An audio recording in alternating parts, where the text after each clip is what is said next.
मछली चावल बेचने वाली गरीब बहू। आज तो बड़ी जोरों से दिल कर रहा है कि काश मेरे खाने के लिए आज मछली चावल होते, लेकिन बस क्या करूं, ये बंगाल थोड़ी है, ये तो दिल्ली है। दिल्ली यहाँ मछली बहुत महंगी मिलती है, हम गरीब कहाँ ही खा सकते हैं। चल पूजा, अभी तो दाल चावल से ही काम चला ले। मैं घर आ गई भाभी। अरे भाभी क्या कर रही हो, लाओ मैं कुछ हाथ बटा दूं। अरे नहीं नहीं दीपा, बस काम तो सभी हो ही गए, तुम परेशान मत हो। ये लो पानी और अपना पसीना सुखा लो, तुम्हारे भैया भी बस आने ही वाले होंगे, तो फिर उनके साथ खाना खा लेना। ओके भाभी। पूजा की बात को सुनकर दीपा भी अपना पसीना सुखाने को बैठ गई, जिसके बाद कुछ ही देर में काम पर से सुरेश भी आ गया और पूरा परिवार खाना खाने लगा। सुरेश पूजा का पति था। पूजा एक बंगाली लड़की थी जिसकी शादी दिल्ली में रहने वाले लड़के सुरेश से हुई थी। उसके सास ससुर बिहार में रहते थे और पूजा की नंद और पति परिवार से दूर दिल्ली में काम और पढ़ाई की खातिर रह रही थी। पूजा भी उनका ख्याल रखने को दिल्ली में ही रहती थी।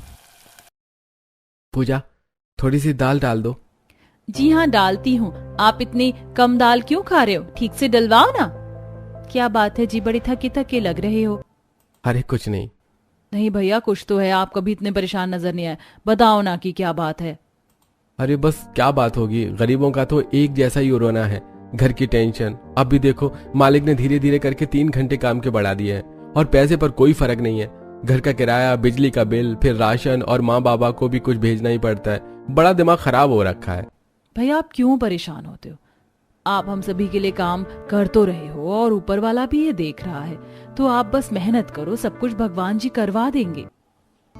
सही बोला तूने छोटी, अब तो तू भी समझदार हो गई है काफी। वैसे मैं किसी और काम की तलाश में भी लगा हुआ हूँ, कोई दूसरा काम मिल जाए तो मैं ये काम छोड़ दूंगा। सुरेश ने ऐसे बोलकर बात को खत्म कर दिया। सुरेश एक होटल में बर्तन धोने और टेबल वगैरह साफ करने का काम करता था, जिसमें उसकी मेहनत भी बहुत थी, लेकिन उस हिसाब से कमाई नहीं थी। ऐसे ही सिलसिला जारी था, परेशानियों में ही गरीब परिवार का समय बीत रहा था और ऐसे में ही आज के दिन। चलो कपड़े तो धुल गए, अब जल्दी से जाकर इनको सुखा कर भी आ जाती हूँ। दीपा और सुरेश जी के आने में अभी वक्त है, तो नीचे आने के बाद खाना बना लूंगी। पूजा अपनी छत पर कपड़े सुखाने को जा रही थी कि तभी वहां पर उसकी पड़ोसन मेघा आई। अरे पूजा सुनो। अरे मेघा इतनी डरी हुई क्यों हो, क्या बात है। पूजा प्लीज पहले तुम बैठो। अरे बताओ तो सही कि क्या बात है। सुरेश भाई साहब है ना, वो उनके ऊपर काम करते वक्त अलमारी गिर गई। क्या?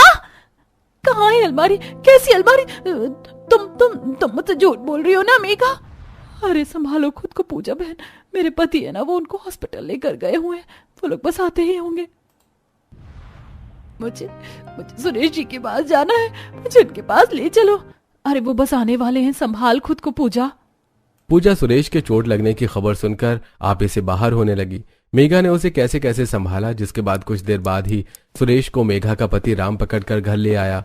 सुरेश के सिर पर पट्टी थी, एक हाथ टूट गया था और एक पांव में भी चोट थी। सुरेश जी यहाँ बैठिए, ये क्या हो गया जी, कैसे लगी आपको इतनी चोट? अरे पूजा बहन, वो तो शुक्र मनाओ कि उस वक्त मैं रेस्टोरेंट में था, नहीं तो सुरेश को कोई देखता भी नहीं। मैं बताता हूँ कि ये चोट इसको कैसे लगी। राम राम सुरेश जी। राम राम। बड़ी मेहनत करते हो वैसे तुम इस रेस्टोरेंट में। इसी मेहनत से तो घर चल रहा है। लगता है कि आज तुम्हारी मिसेज ने तुम्हारा नाश्ता नहीं करवाया, तभी तो सुबह सुबह रेस्टोरेंट में खाने आए हो। अरे नहीं नहीं भैया, वैसे सुरेश इस दाल में जरा सा नमक कम लग रहा है। नमक कम है? देखो टेबल पर नमकदानी में नमक होगा।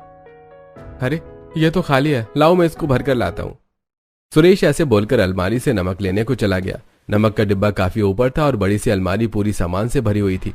जैसे सुरेश ने नमक उतारने की कोशिश की तो अलमारी ही उसके ऊपर आ गिरी और भारी अलमारी के नीचे सुरेश दब गया। तो ये सब ऐसे हुआ था। उस वक्त रेस्टोरेंट के मालिक एक रेस्टोरेंट में नहीं थे, बस मैं ही था। मैंने कैसे कैसे सुरेश को अलमारी के नीचे से निकाला और फिर जल्दी से इसकी मरहम पट्टी करवाई। राम जी ने मेरे पास ही तो फोन किया था, पता है मेरा तो राम जी की बात को सुनकर दिल भी दहल गया था। अच्छा पूजा बहन, अभी भी भगवान का शुक्र करो कि बस चोट ही आई है, मैं चलती हूँ। राम और मेघा दोनों पूजा के घर से आ गए। पूजा वहीं सुरेश के पास बैठ गई। सुरेश जी क्या हो गया ये सब? पूजा, अब हमारे घर का क्या होगा, कितने खर्चे हैं, सब कैसे पूरे होंगे? मुझे तो डॉक्टर ने 6 महीने का बेड रेस्ट बता दिया है। सब हो जाएगा, आप चिंता ना करें। मैं घर आ गई भाभी। भाभी आपको पता है मेरा ना प्रैक्टिकल है और उसमें मुझे फाइल बनानी है, मुझे फाइल के लिए 200 रुपए चाहिए। भाभी आप सुन, हे भगवान भैया। दीपा भी सुरेश को देखकर हैरान रह गई और वो उसके पास भागती हुई आई। भैया क्या हो गया? ये तुम्हारे भैया मौत के मुंह से निकल कर आ रहे हैं, इतनी ज्यादा चोट। भाभी मुझे कुछ तो बताओ। दीपा के बार बार पूछने पर पूजा ने उसे भी सारी बात बताई। अब पूरे परिवार का दिमाग परेशान हो रहा था। दीपा ने फोन पर बात करके अपने माँ बाप को भी इस बारे में बताया। माँ पता है भैया को बहुत ज्यादा चोट लग गई है, मुझसे तो उनकी ये हालत देखी ही नहीं जा रही है। बच्चों अगर सुरेश को ज्यादा चोट लग गई है तो फिर तुम दिल्ली में मत रहो, यहाँ बिहार आ जाओ। वैसे भी अपनी जगह अपनी ही होती है। क्या माँ, लेकिन फिर मेरी पढ़ाई का क्या? जब तेरा भाई ही सही नहीं है तो फिर कौन सी पढ़ाई? हाँ, मुझे माँ के पास जाना है, चलो बिहार चलते हैं। आपको माँ के पास जाना है? ठीक है सुरेश जी, हम सभी कल चलेंगे वापस से बिहार। वैसे भी दिल्ली में करने को हमें आसानी से कोई काम नहीं मिलेगा और फिर परेशानी में तो परिवार ही सहारा बनता है। पूजा ने फैसला कर लिया था कि अब वो दिल्ली में नहीं रहेंगे। उसने दीपा के साथ मिलकर सारा जरूरत का सामान बांधा और अगली सुबह होते ही वो ट्रेन से दिल्ली से बिहार जाने को निकल गए। वैसे बहुत वक्त के बाद हम लोग बिहार जा रहे हैं ना। मैं तो पहली बार ही बिहार को जा रही हूँ। बिहार तो वो जगह है जहां मैं पैदा हुई थी। भाभी यकीनन आपको भी बिहार बहुत ज्यादा पसंद आएगा। दोनों नंद भाभी ऐसे ही बातें करते हुए सफर कर रही थी। कुछ ही देर में वो लोग दिल्ली से बिहार पहुंच गए, जहां फिर ऑटो में बैठकर पूजा अपने बिहार वाले घर तक पहुंची। वाह, ये हमारा घर है, अच्छा है। माँ, मेरी प्यारी माँ। नमस्ते माँ जी और बाबा। नमस्ते बहू। अरे मेरा प्यारा बेटा, मेरा बेटा, कितनी चोट लग गई। मेरा इकलौता घर को चलाने वाला बेटा, कितनी चोट लग गई। ऐसे सच्ची बोलते हैं भगवान जी, गरीबों को दुख बड़े बड़े देते हैं। बहू आजा, अंदर आजा। सुमित्रा अपनी बहू और बच्चों को लेकर घर के अंदर चली गई, जिसके बाद उसने अंदर जाते ही पूजा की आरती की।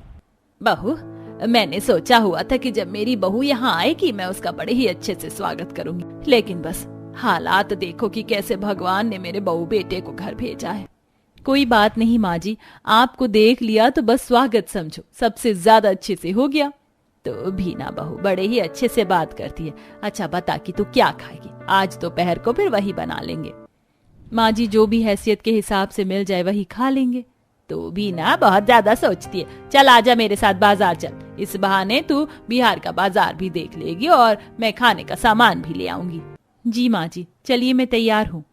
पूजा की बात सुनकर सुमित्रा बस मुस्कुरा दी और दोनों सास बहू बिहार की सड़क पर निकल गई।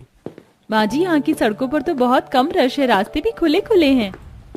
वो इसीलिए बेटा क्योंकि ये दिल्ली नहीं, दिल्ली की सड़कें तो बहुत भरकर चलती हैं, लेकिन बिहार दिल्ली से बहुत अलग है। वो तो दिख ही रहा है। और माँ जी यहाँ पर एक चीज भी देखने वाली है। यहाँ पर हर थोड़ी दूरी पर ज्यादातर मछली की चीजें बिक रही हैं, वरना दिल्ली वाले तो मोमोज को लेकर पागल रहते हैं। सही बोला बहू, दिल्ली में मोमोज की अलग ही वैल्यू है। अगर भिखारी भी जरा से पैसों का इंतजाम करके दिल्ली में मोमोज बेच लेना बहू, तो वो भी करोड़पति हो जाएगा। ऐसे ही बिहार में मछली खाते हैं, देख इस रेडी पर कितनी भीड़ है, यहाँ मछली के पकौड़े मिलते हैं। हाँ माँ, खुशबू ही बता रही है। वैसे मैं तो मछली की बहुत बड़ी दीवानी हूँ। माँ जी यहाँ मछली इतनी खाई जाती है तो जाहिर है कि मछली यहाँ सस्ती भी मिलती होगी, क्योंकि बंगाल में भी मछली सस्ती मिल जाती है। तो कैसा रहेगा अगर आज हम मछली चावल बनाकर खाएं?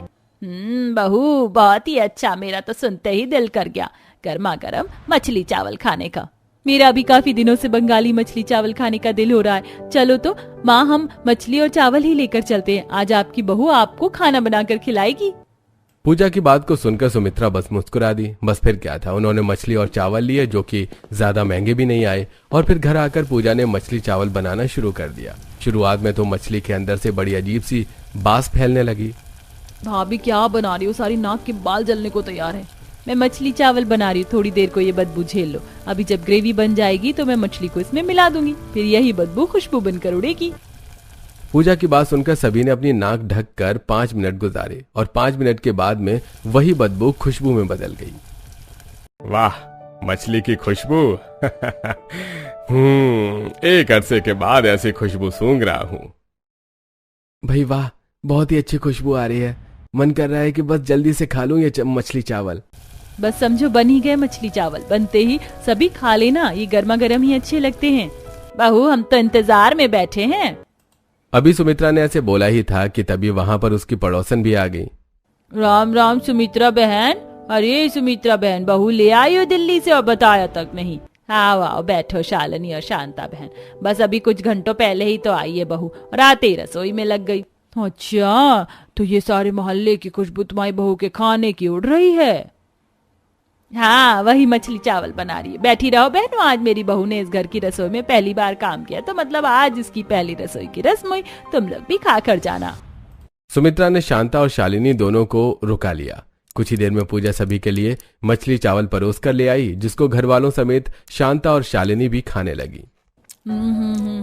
वाह बहू वाह, मानना पड़ेगा भाई सुमित्रा जी, तुम्हारी बहू के हाथों में तो बड़ा स्वाद है। होगा क्यों नहीं, आखिर बहू किसकी है। वैसे मछली चावल हमारे बिहार में तो नहीं खाए जाते।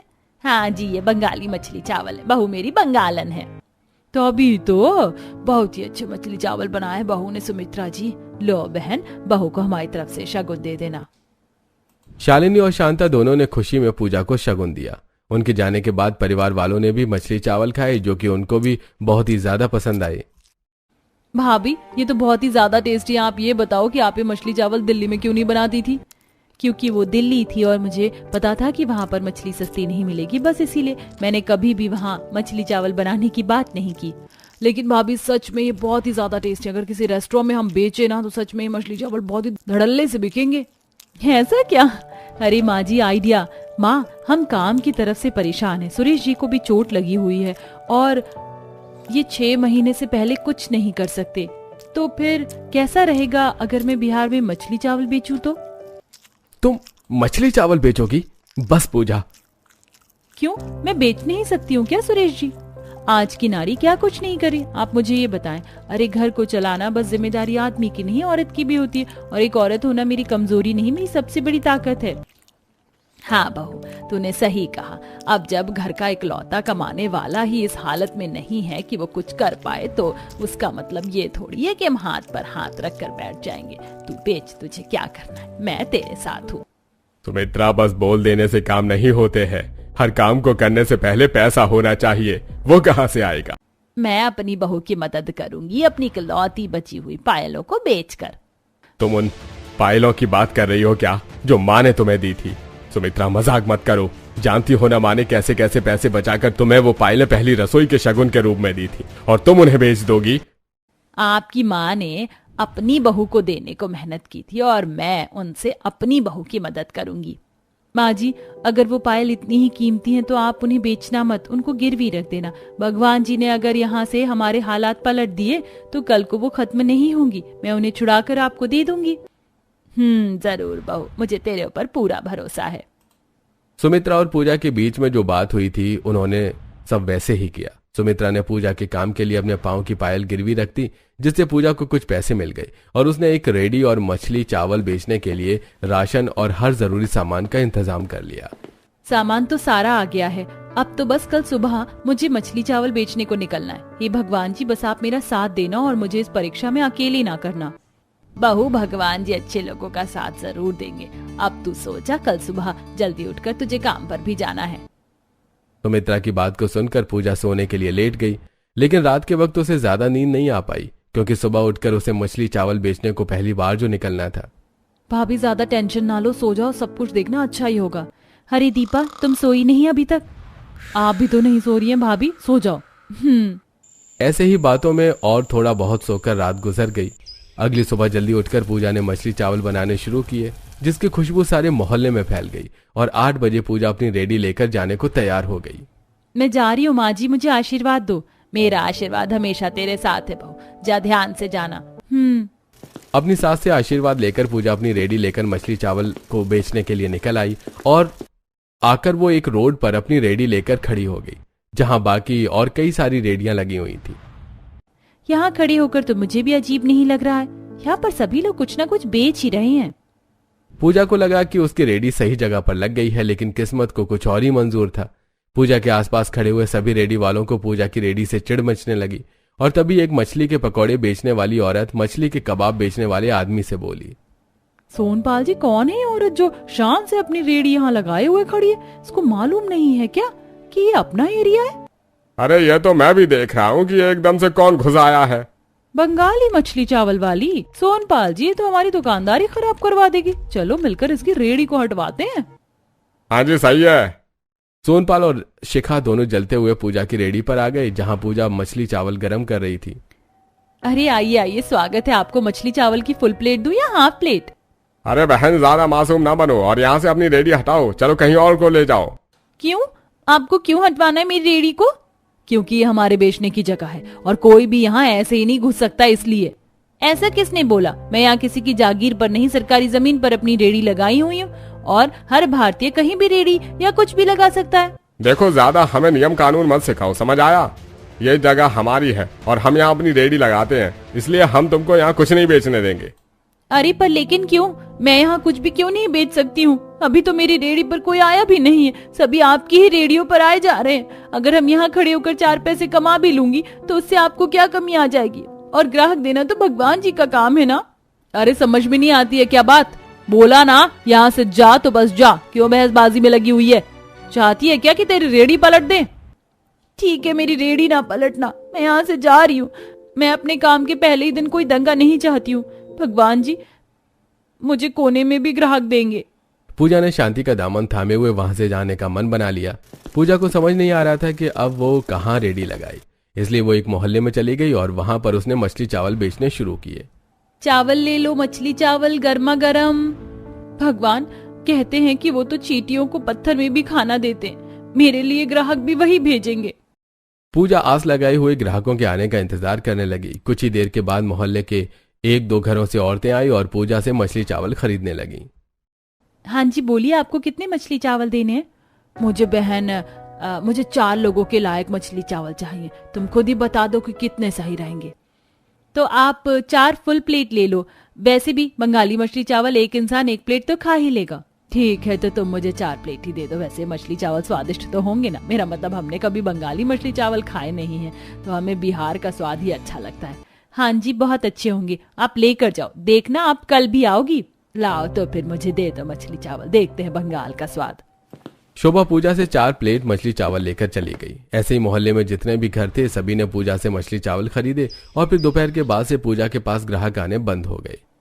सुबह से दोपहर तक तो मेरे पास काफी ग्राहक आए हैं, लेकिन अब तो कोई भी नहीं आ रहा। शायद मोहल्ले के सभी घरों से मुझसे लोगों ने मछली चावल खरीद लिए। कोई नहीं, मैं यही इंतजार करती हूँ, हो सकता है कि कोई बाहर का भी आ जाए। पूजा ने दोपहर से शाम तक इंतजार किया, लेकिन कोई भी उसके पास मोहल्ले से बाहर का ग्राहक नहीं आया। उसके काफी सारे मछली चावल बच भी रहे थे। सूरज डूब गया है, अभी तक तो कोई नहीं आया, तो अब क्या ही आएगा। मुझे घर चलना चाहिए अब। हेलो हेलो भाभी, कहाँ रह गई आप? घर आ जाओ, सभी इंतजार कर रहे हैं। हाँ दीपा, बस मैं आने की ही तैयारी कर रही थी। अभी काफी सारे मछली चावल बच गए, तो मैंने छोड़ कर ही आ जाऊं क्या? अच्छा कोई बात नहीं भाभी, आधे बिक गए, पहले दिन के हिसाब से इतना ही काफी है। अब आप जल्दी से घर आ जाओ, सभी आपका ही इंतजार कर रहे हैं। दीपा की बात सुनकर पूजा ने अपनी रेडी को समेटा और वो अपने घर को वापस चली गई। जो मछली चावल बचे थे वो मछली चावल पूजा के घर वालों ने खाकर खत्म कर दिए। ऐसे ही काफी दिन तक सिलसिला चलता रहा। पूजा मोहल्ले में रेडी लगाती थी, जिसकी वजह से बस मोहल्ले के लोग ही उससे मछली चावल खरीद पाते थे और बाकी कोई भी बाहर का उसके मछली चावल के बारे में नहीं जानता था। ऐसे ही आज के दिन भी पूजा एक मोहल्ले में ही खड़ी हुई थी। आज पूरा 1 हफ्ता हो गया और रोजाना ही मेरे मछली चावल कितने ज्यादा बचते हैं। मुझे इनको बर्बाद करना अच्छा नहीं लगता। काश कि भगवान जी मेरा काम भी चलवा दे। पूजा अभी ऐसे बोल ही रही थी कि तभी रेडी पर एक औरत आई। आइए आइए, कितने मछली चावल दूं? आज तो मुझे 2 किलो मछली चावल चाहिए। क्या है ना, आज मेरे घर पर मेहमान आ रहे हैं। ओह अच्छा, वैसे एक बात पूछूं बहन, तुम सारा रोड और चलता हुआ रास्ता छोड़कर यहाँ गलियों में क्यों खड़ी होती? मेरी मानो तो कोई सी रोड के किनारे पर अपनी मछली चावल की रेडी लगाने लगो। देखना तुम्हारी दुगनी कमाई हो जाएगी। इस मोहल्ले में है ही कितने घर, छोटा सा मोहल्ला है, उसमें से कुछ लोग तुमसे मछली चावल लेते हैं। अच्छा ऐसा है क्या? पूजा शोभा की बात को समझ रही थी। उसने उसकी बात को सुना और फिर उसने देखा कि उससे मोहल्ले के बाहर का कोई भी मछली चावल लेने नहीं आ रहा था, जिससे कि उसे काफी बुरा लगा। और रात को जब वो अपने घर को लौटी तो उसने इस बारे में अपने परिवार को भी बताया। अब आप बताइए कि क्या वो औरत सही बोल रही थी? हाँ, एकदम सही बोल रही थी बहू। तू मोहल्ले में क्यों लगाती? तेरे मछली चावल का तो स्वाद ही ऐसा है जो लोगों के सर चढ़ बोलेगा। तू कल से रोड पर ही रेडी लगाना। अच्छा माँ जी, लेकिन मैं रोड पर लगाऊंगी कहाँ? अगर ये दिक्कत है भाभी, तो चलो इसका सोल्यूशन भी अभी निकालते हैं। चलो अभी ज्यादा देर नहीं हुई तो कोई जगह देखने चलते हैं जो सुबह का टाइम वेस्ट ना हो। हाँ बहू, ऐसा कर ले, रात को खाने के लिए तो मछली चावल है हमारे पास, तो तू अभी जाकर अपने लिए जगह ढूंढ कर आ जा। सुमित्रा की बात को सुनकर पूजा मुस्कुरा दी, जिसके बाद रात में दोनों नंद भाभी रेडी लगाने की जगह ढूंढने बाहर आ गई। वो अपने घर से निकलकर रोड पर गई जहाँ खूब गाड़ियां चल रही थीं। देखो भाभी, इस रोड पर इधर तो काफी रेडी लगती हैं, लेकिन इधर की साइड बहुत कम लोग लगाते हैं, तो आप अपने मछली चावल यहाँ लगाना, इससे लोगों को भी दिक्कत नहीं होगी। यहाँ हम कोई दूसरी जगह नहीं देख सकते हैं क्या दीपा? भाभी, ये सबसे ज्यादा चलने वाला रोड है, बात को समझो, इससे अच्छी जगह कोई और मिल ही नहीं सकती है। दीपा की बात को सुनकर पूजा रेडी पर रेडी लगाने को तैयार हो गई। बस फिर क्या था, अगली सुबह पूजा मछली चावल बनाकर मोहल्ले में नई रेडी पर खड़ी हुई, जहां सुबह से ही उसके पास ग्राहक आने लगे। अरे ये यहाँ क्या बिक रहा है? मछली चावल? आइए आइए और बंगाली स्वादिष्ट बंगाली बहू के हाथ के मछली चावल खाइए। एक बार खाएंगे तो स्वाद भूल नहीं पाएंगे और बार बार आएंगे। अच्छा, अगर ऐसा है तो मुझे भी एक प्लेट फुल मछली चावल लगा दीजिए। जी जरूर। हे भगवान, तेरा शुक्र है, आखिरकार सुबह सुबह ही मेरी दुकानदारी शुरू हो गई। पूजा का दिन ग्राहक के आने से शुरू हुआ था। ऐसे ही राह चलते लोग बंगाली बहू के मछली चावल देख देख कर रुकने लगे और उससे मछली चावल ले लेकर खाने लगे। कोई स्कूल के बच्चे अपने टिफिन में मछली चावल रखवा लेते तो कोई गाड़ी रुकवाकर मछली चावल खा रहा था। अरे वाह, क्या लाजवाब स्वाद है, बहुत ही बढ़िया। तुम कोई नई औरत हो ना जो यहाँ मछली चावल बेच रही हो? हाँ जी, मैं नई हूँ। तुम्हारे हाथों में बहुत ही ज्यादा अच्छा स्वाद है। अगर तुम इसी ईमानदारी से मछली चावल बनाती रहोगी तो देखना बिहार में तुम मशहूर हो जाओगी। शारदा की बात ने पूजा का दिन बना दिया। आज शाम तक पूजा के सारे मछली चावल बिक गए थे और उसकी अच्छी कमाई भी हुई थी। अरे वाह, आज मुझे लगा कि मैं कमाने निकली हूँ। बस भगवान अपनी कृपा मुझ पर ऐसे ही बनाए रखना। पूजा बड़ी खुशी खुशी अपने घर को लौटी। ऐसे ही अगले दिन फिर उसने रोड पर रेडी लगाई और उसकी ऐसे ही कमाई हुई। अरे वाह, आज तो दोपहर तक ही मेरे सारे मछली चावल निपट गए। अब कल से मुझे और भी ज्यादा मछली चावल बनाकर लाने पड़ेंगे। पूजा ने अगले दिन और ज्यादा मछली चावल बनाए और आज उसके साथ दीपा भी मछली चावल बेचने को आ गई। भाभी, 2 प्लेट और मछली चावल देना और 1 प्लेट पैक कर दो। अच्छा, अभी देती हूँ। ऐसे ही धीरे धीरे पूजा का काम बढ़ गया और उसने रेडी से अपना छोटा सा मछली चावल का कैफे खोल लिया। उसमें लोग बैठकर मछली चावल खा सकते थे। पूजा का कैफे अच्छा चलता था और लोग दूर दूर से उसके कैफे में मछली चावल खाने को आते थे। पूजा ने अपने दम पर अपने पति का इलाज करवाया और सास की गिरवी रखी हुई पायल भी छुड़वा ली। अब उनके हालात बदल चुके थे। सारा परिवार कैफे को ही संभालता था और सभी खुशी खुशी रहते थे।